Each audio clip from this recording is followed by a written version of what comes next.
Everyone dreams of living an uncommon life, and the best asset you have to achieve your dreams is you. Welcome to the Uncommon Wealth Podcast. We're going to introduce you to people who are living uncommonly. We're also going to give you some tools and strategies for building wealth and for pursuing an uncommon path that is uniquely right for you. Hello and welcome everybody to another episode of the Uncommon Wealth Podcast, where I'm your host, Phillip Ramsey. Today we have Belle Rape, and she is a brand expert. She didn't work with just anybody. She doesn't work with just your Joe Schmoes. She's worked with NFL, NBA, Lowe's, Google, Tiffany Co, Pepsi, Sealy's, anything. She's married to the love of her life. She's got a lot of wisdom to tell us, more like marketing, but branding. And you know me and the branding. I kind of like the branding. So Belle, welcome to the show. Super excited to just unpack your wisdom. You're uncommon, kind of a kindred spirit. I don't know what else I can say. I'm a pretty big fan. Come on in. Here we are. Thanks, Phillip. I'm so glad to be here. I have been so excited for this. It's been on my schedule, and I'm like, today is the day, baby. Let's go. Yeah, right. Yeah. This is one of my, I like have highlight meetings. Like this was my highlight meeting today. So, and I had 4. So here we go. So tell me this, just to let our listeners kind of get to know you a little bit. Why would big brands hire Belle Rape? Like that's a big thing to say, like, I'd kind of work with the big dogs. Yeah, it is. It is. It's really special to me. And I'm very humbled by it. It's fun to look back on my resume and see like the amazing talent that I've worked with. I mean, incredibly talented people. So I don't know why they would hire me. You can tell, like all of our listeners, like, oh my gosh, these guys are kindred spirits. This is great. I love it. I think it has something to do with just a genuine energy that I have, and I'm curious and I want to know, and I'm really not self-deprecating, but I'm willing to be like, hey, I don't know that, but let's go figure it out. Mm-hmm. I have one of my clients who is a very big influencer. He says, I love puzzles. And when he said that, I was like, me too. Yeah. It is like, I love puzzles. Like you see the big picture of what it's supposed to be. And then you have all these pieces. It's like, hey, let's go put it together. Right.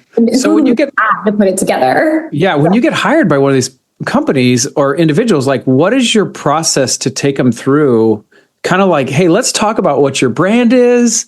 How are we going to get this out to the public? How can we have credibility? So you're just not doing duck lips and kissy face on Instagram or TikTok. Like how... Tell me all of your, and don't give me your secret sauce unless you want to, but what is it? Like, this is great. Right. Hey, I will share the secret sauce. I won't tell you how I do it, but I will share the secret sauce. The secret sauce is how you make someone feel. That's what it is. It's the emotion that you get to evoke from people. It's not, we were put on this earth for us, believe it or not. We weren't put on this earth for us. We were Preach it. We were put on this earth to use our gifting and calling to serve other people. Yeah. And once you really solidify that and you're okay with it, you're like, oh, okay, yeah, I have these gifts that I am called to use and go and serve other people so they can go and do what they were called to do. Mm-hmm. So, we serve people. And so that's my secret sauce is truly seeing that light go off in someone's head and they're like, oh, I get to make my clients feel this way. They're attracted to me because I get to make my clients feel this way. So they get to go and feel that way. So if you think about Tiffany is so emotional because love. It's jewelry. Yeah, right. Yes. And it's sparkly. Like sparkle is the color of love. It's also my favorite color. Sparkle is my favorite color. It's love, and love is emotional and it's raw and it is sometimes very ugly. And sometimes it's the most gorgeous thing you will ever see. And it's passion. And so if you think about Harley Davidson's very raw and they're like, F it, I'm going to get on my 2 wheels and let's go. Yeah. Ride with me. Get the leather and the chaps. Let's go. Yes. Yeah. So people gravitate towards brands because of how it makes them feel. Anybody can go to a shoe store, name any shoe store, and you can buy a pair of shoes. Why do you want a pair of Nikes? why do you want the Hokas? Why do you want the Louboutins? Why? It's because the red bottom evokes an emotion of, Sure. I mean, it's Brilliant. all. It's brilliant. And I just went overseas for the first time. So I kind of get the Rolex. Like, I was like, okay, tell me more about that. Like, I'm a little bit intrigued. So, and now I'm like kind of locked in. Let's be honest. Yes, you can go to Walmart and you can buy a watch that tells you time just as well as that Rolex does, right? That's right. That's right. Absolutely. But now you know the story behind it. And it's hard to get the inclusivity or whatever they call that. Mm-hmm. Yeah. Yeah. So good. And kind of like attractive. Like, oh, well, I kind of want that. And then the appreciation and value. Okay. They figured it out. Yes. Yes. Yeah. And it's a story. Everyone loves a story. Story behind it that people gravitate to, because you get to take them on this journey with you of, you know, I went my first trip overseas and then I saw this Rolex and we were in this little store. I mean, what's your story? Please tell your story. Why do I need a Rolex now? Convince me I need a Rolex. That's right.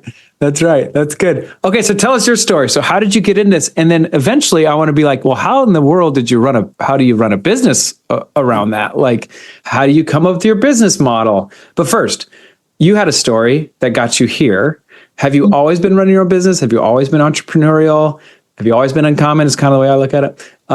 Or were you working with somebody or working for somebody else and you were like, this is for the birds. We got to move on. Tell us your story. I think it's a really good combo of all of those. Looking back on it, I think I was pretty entrepreneurial from my early 20s. So I played the violin and I was just like, 20s, you need money. Marketing pays so well. You're creative and you're young and you're trying to figure out life. And I had a mortgage. My husband and I had a mortgage. And I was like, I think I can teach violin lessons. Why not?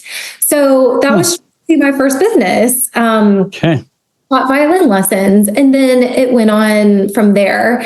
But I've been in marketing my entire career, a facet of marketing, and truly, my last corporate job it wasn't the right fit for me, and I wasn't the right fit for that job, and I struggled with it for 3.5 years. And grinding. Yeah. Yeah. To every nth of that word, just every degree of that word. And in every sense, it was a grind every day. And I loved the people that I worked with. And I think that was truly why I was there. And I want to make things work. I'm like, I can figure this out. I know I can. And I just got to the point in realization where my health was declining. I was losing my hair. I was having panic attacks. And that is not me. Right. Sister is not like, I'm like bubbly and I'm like, let's go, let's do this. And it just wasn't serving anybody anymore. And I was like, we got to back out of this. And for the record, you probably could have turned it around, but what was it worth to you? Like your health? Like, come on, this isn't worth it. Your poor husband in those 3.5 years. I'm sorry, buddy. Like, I'm sure you were miserable. And so is he. Let's be fair. Yeah, he finally looked at me and he was like, you cannot do this anymore. Please quit. Yeah. He was like, you're not the Belle that I know.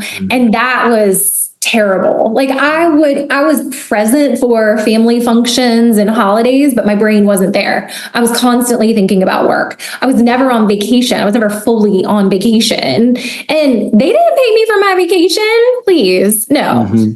So yeah, it just wasn't the right fit. And thankfully we were able to reverse engineer our finances. And I was able to back out of that position. And truly, I was like, I don't even know if I'm fit to do marketing. Sure. And you're probably like traumatized almost after that. Just health. Get me to health. Yes. I literally sat on the couch for a few days and just in my sweatpants, and that's not me. That's not me either. Yeah. I was like, okay, I need to collect myself. So, and there's nothing wrong with that, but when you're a shell of yourself and that it's you. Right. It's like the worst decision to make a decision in that state. Don't do it. Just relax. Get healthy. Yeah. So that was right before COVID. Oh gosh. Oh dear. Okay. Yeah.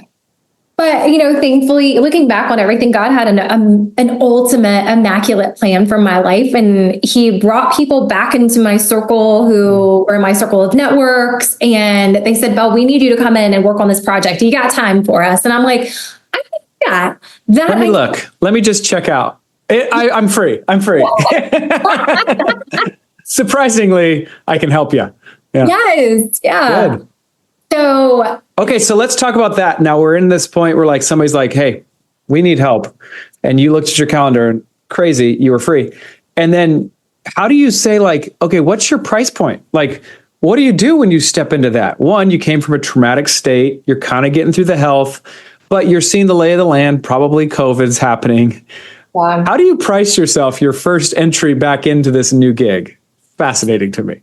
Oh, well, I think that I had a very unique situation where we were okay financially, and we would have been okay for a few months kind of floating. So, it worked out that I could have done it for free, but that's not the point either. Right. And the guys who asked me to come in and work with them were great, very business minded, and wanted everyone to be paid fairly. So, and some people take advantage of that, and they definitely didn't. They knew the value of what they were hiring me for. They knew the value of me and my work, and that I could step in and do immediately what they were hiring me for. And there was, no very, very little learning curve to it. I had to learn their systems and structures, and we were up and running quickly. What did they hire you for exactly? Like, what was it? How did they define success? So my background is in project management and account management. Okay. So they're in the creative industry. They did a little bit of filmmaking and illustrations. And because of my, at that point, 2 decades worth of experience, I had experience in both of those industries. So it was really coming in and organizing and managing all of their projects. So, which I was able to do, that is the crux of just about any job. You have a project. How do you get it done? Yeah, right. There's a puzzle. How do you solve it? Let's go. Yeah. So I just happen to be really good at it. Like that's a gifting and a calling that I happen to be really good at. Right. So I stepped in, and the measurement to success was helping them get organized and bring in new business, that's not my sweet spot. But I was like, okay, let's start by getting you organized, and then we'll talk about sales and getting you new business. And I needed to get them through so that they could hire someone more full-time in that position. So I'm a great interim person as well. And I know that. So yeah, I got really blessed with that. It helped me put my feet back under me, get grounded again. And it was kind of like I was drowning in the kiddie pool. And God stand up. You need to stand up. He was like, girl, put your feet down. That's it. Just put your feet down. Yeah. Okay. All right, just sit up. Yeah. Get on your knees then. Like, fine. Yeah. Yes. So it worked out really well. And then from there, I was like, I can do this. And then people had presentations that they were doing. And I have always had a knack for fashion and the way you look and the way you hold yourself and your posture. So a couple of people came to me, hey, I have this presentation. Can you help me with the overall presentation? But what do I wear? Right. So that's where I started adding more of the image consulting into my branding. Okay. And it went more mainstream into the image consulting, and it felt very hollow for me. I was like, there's something else there, because each of these individuals has more to offer than just the way that they look. I didn't want to make it seem just about the way that they look. Sure. So I said, you know what? I'm going to combine what I know about these incredible brands that I've worked with, these huge global brands, and let's distill all that information and put it in a person, put it in a gorgeous package, wrap it with a Tiffany bow. I mean, everyone wants that Tiffany blue box. Like, what that is. Yeah. It's iconic. And people just want to be wrapped up in a gorgeous package and to have everyone love them, especially when they're going to do a presentation, and just to have that confidence in themselves. And I can see that immediately when someone puts on. They just light up. Nice. It's incredible. So is that when Blueprint by Belle got started? Like that was when like, hey, we're going all in. Your husband was like, let's do this, sister. Let's go. Yeah. Yeah. Okay. Absolutely. Very cool. Absolutely. Yeah. Very cool. It's worked out really, really well. Really well. And I have incredible clients that I get to work with and help build their brands again so that they can go out and do what they were designed to do. Right. So. Very cool. Okay. So branding and your like personal and then business branding. I feel like this is now going into like, let's just talk about it. I feel like, how do you disconnect it from having like a personality be in the brand or the brand itself? Like, how do you start disconnecting? Does it always have to be Phillip Ramsey with Uncommon Wealth, or how do we make Uncommon Wealth be like its own beacon in the sky where Phillip Ramsey gets to be a part of it? Does that? Right. Okay.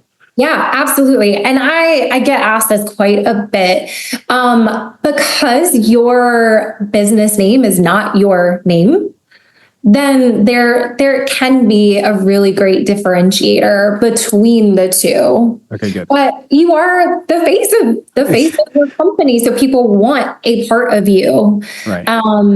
Yeah. So I mean, it's even like Tiffany, the brand. I'll just keep going back to that. You know, Mr. Tiffany started the company. That was his name. But now look at all of the people that he brought in, and the company is still bringing in to be the face of their company, you know, namely celebrities are the face of their company. But that's similar to you, where you bring people in that you gravitate towards, that you're attracted to, that are attracted to you and your brand, that can also now be the face of your brand. Mm-hmm. We are affiliates for your brand, for lack of better words. We're the mouth for your brand. That's good. Because we have commonalities, we share some similar values. So that personality, even if our personalities aren't 100% aligned or alike, it still has a similar woven thread through them. Right. Yeah. Huh. Very cool. Thanks for answering that. That was a selfish question. So all my listeners are like, sorry, we had to do that. Okay. Back to you. So when you're thinking about the future and as you add teammates, like how many teammates do you have currently at Blueprint by Belle? So for my business, my husband's on the books with me right now. He's my CFO. We were talking before we started this podcast how I just like to make the money and he gets to figure out where it goes. Fine. And I just like to look at the bank account and I'm like, yep, we can buy groceries. I love that. This is great. So yeah. So I have an incredible stable of talent that I get to outsource to. Mm-hmm. So I have designers, copywriters, I have agencies in my back pocket that it depends on my clients' needs and how big they are. Yeah. My skill sets end when we get your personal brand completely solidified. So your vision, mission, values, goals, your tone of voice, there's so much that goes into that. And that is the foundation of your brand. Most people decide that they want to just jump to and catapult themselves into what's my logo, what's my colors, what's my website, let's do brand photography. And I'm like, let's talk about why you want to. Let's pull back here for a second. Yeah. And I'm like, you can go and do that, but 3 months from now, 6 months from now, you're changing it.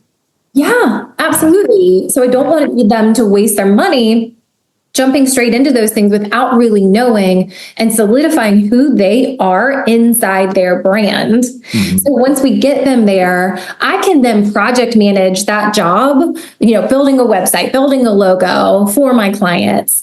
But I direct them to the sources that I like, know, and trust for them. Right. Yeah. So that's typically how I work. Yeah, no, that's really cool. So do you ever do like brand compliments of like, oh, you seem like this brand could be you could be all about the Rolex. Phillip and the Rolex are like, I'm just kidding. That's probably not my brand. but Acura could be. I like Acura. Okay, but do you ever do like, hey, these are just really similar in what you're trying to accomplish? Okay, tell me more about that. It's exciting. Absolutely. Absolutely. So when I bring a client in, they go through a very extensive onboarding questionnaire, and then we have a 2-hour one-on-one session, and we go through and we workshop their vision, mission, values, goals, brand tone. So we really can put who they are on paper. And that's when it comes to life, because you can just have all this stuff out there and floating around. And you're like, yeah, I think I'm this, but your emotions tend to distract you from, I can be this one day. And well, now I'm kind of like this. And I'm like, nope, we got to bring it in. And at the center of you, you are this. So once I get through all of that, I'm like, okay, if I were going to equate this to a car brand, a clothing brand, a coffee brand, even, it depends on who the client is. Oh, that's cool. Yeah. And that is one of the most fun parts of a reveal for my client, because we work through mission, vision, values, goals. Like, we've done this hard work and like getting to the core of who they are. And I'm like, okay. And they don't know what's coming either. Yeah, right.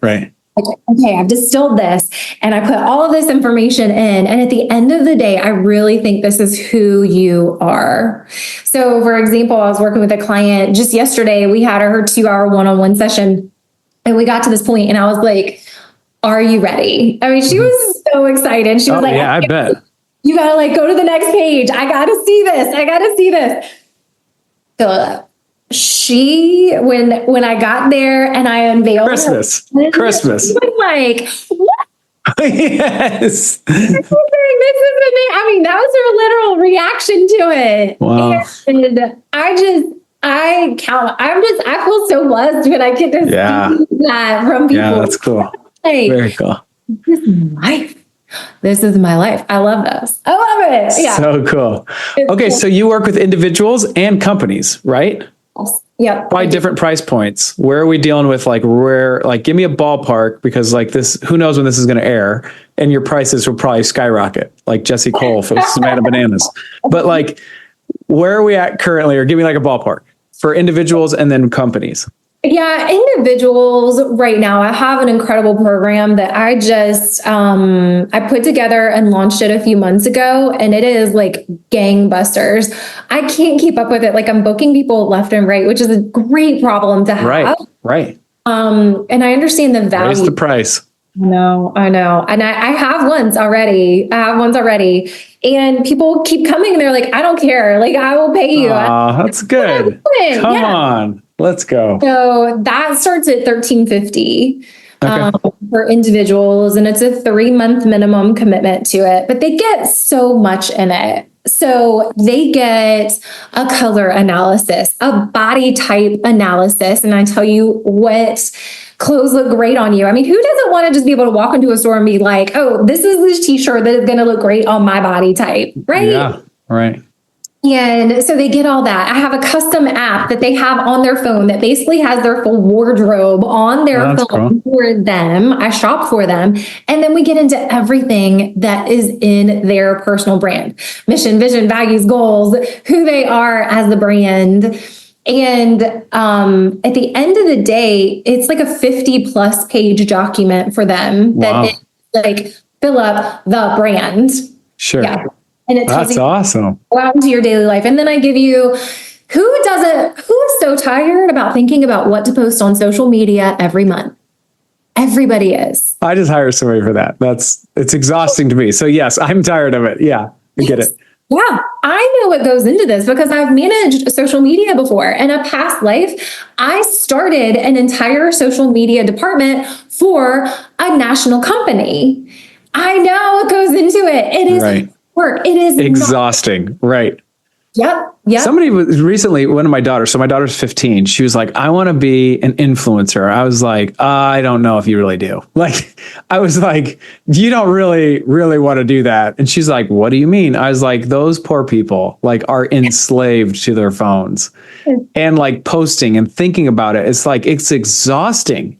It is. Anyway, they don't get it. Fine. But she will eventually. Like, once you start feeding that beast, you got to keep going.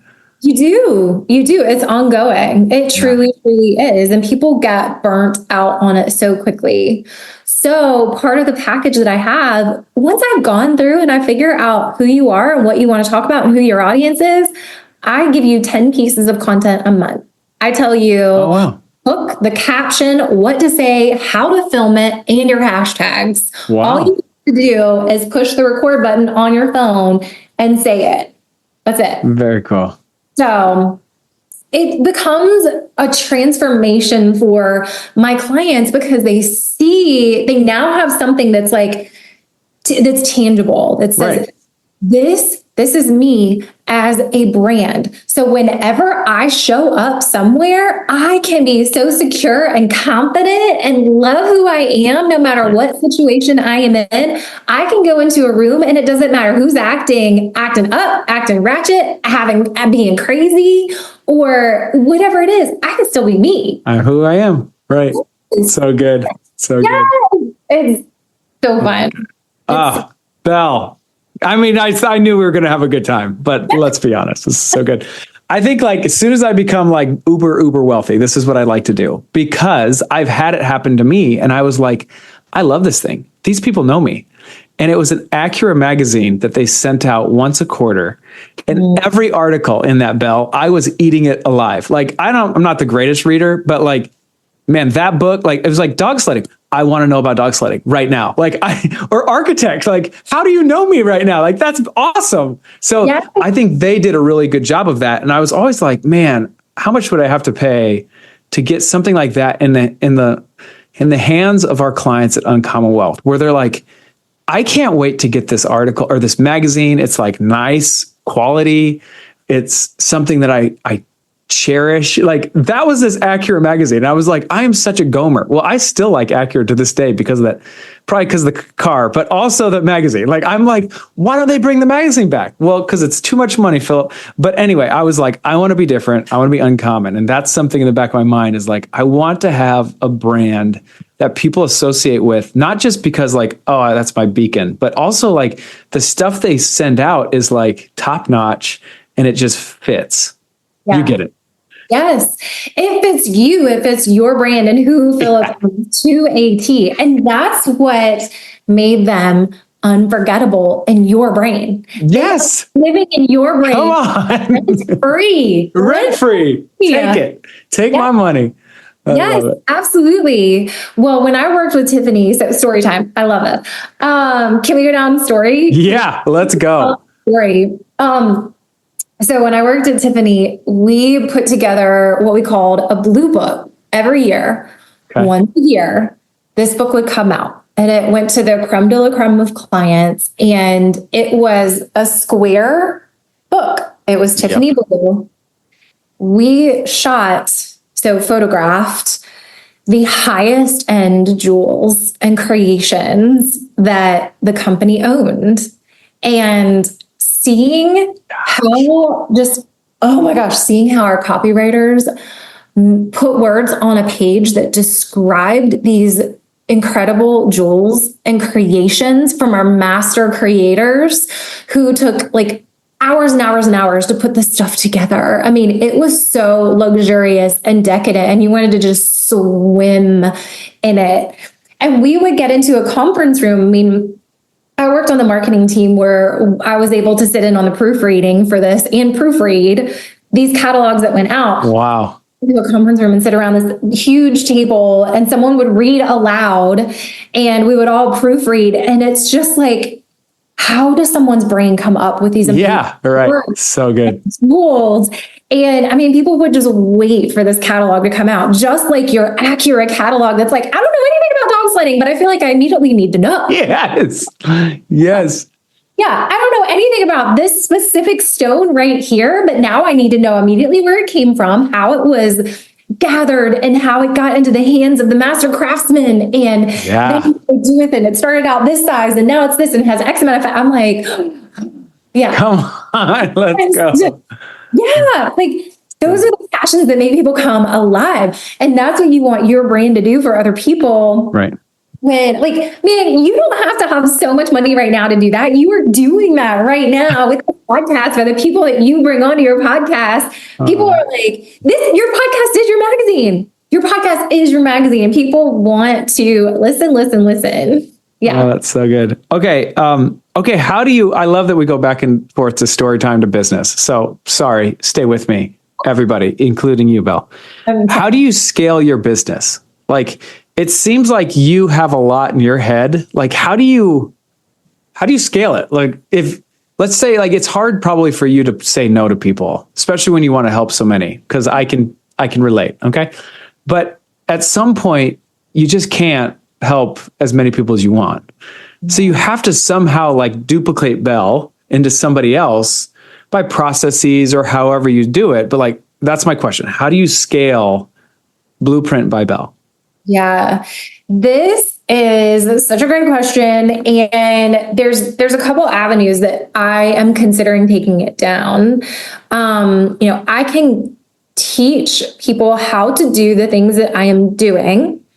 So for a one-to-one situation, I can teach people how to do the color analysis and body shape analysis. I can definitely do that. There are some other things such as, mission, vision, values, and goals, and just being able to read people and seeing people in person like this and seeing how you respond told me a lot. It tells me a whole lot. And that just comes with experience. So I can hire people to do certain things and that don't require that visible or audible learning that I'm gathering from your cues. The other thing that I am thinking about that has been on the back burner for a really long time is doing a membership where I put out fresh content every month. And that just seems so appealing to me because I can reach a much broader audience with a membership. And they would still have access to me one-on-one, but it wouldn't be like this super concentrated amount of time that it takes.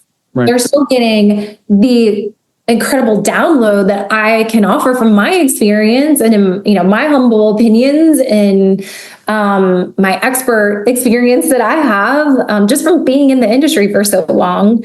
I can offer that to a wider array of people. So I think a membership is It's tough though, right? Like it's tough to scale a business, especially when you're like, one, you care about people. So like you probably get just as excited for the person that's getting excited about their new brand as they do. Like, I mean, I do. Yeah. So I get it. And then you have to start like thinking like, but if I really do want to reach more people, I have to think differently. And that to me is challenging at times. It is because you don't want to water down what That's right. Like I want my clients and whoever's paying for my services to get the best of me. I always want a white glove service and I want to over deliver and not under deliver, which could also be a detriment sometimes. Oh, just preach it. I love it. Well, Belle, this was awesome. I'm such a fan. I'm super excited to see what you do in the future. I'm grateful that we got connected. Let's stay connected and just kind of like touch base from time to time. But thank you for being on the show. Any last words for our listeners at Uncommon Wealth Partners? Oh man, just thank you so much for having me on. I am so grateful. I'm grateful for you, for the value that you're putting out into the world. And I'm grateful for your listeners. Cannot wait to meet them. I would love to have them message me. And don't forget, like you were put on this earth to do an amazing thing or amazing things. So go out and be unforgettable, like just unforgettable and unstoppable. Go do it. I love it. All right. Well, thank you. You've been listening to Uncommon Wealth Podcast. I've been your host, Phillip Ramsey. Thanks again, Belle. Until next time, go be uncommon. Have a good day.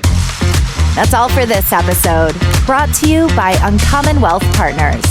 Be sure to visit uncommonwealth.com to learn more about our services.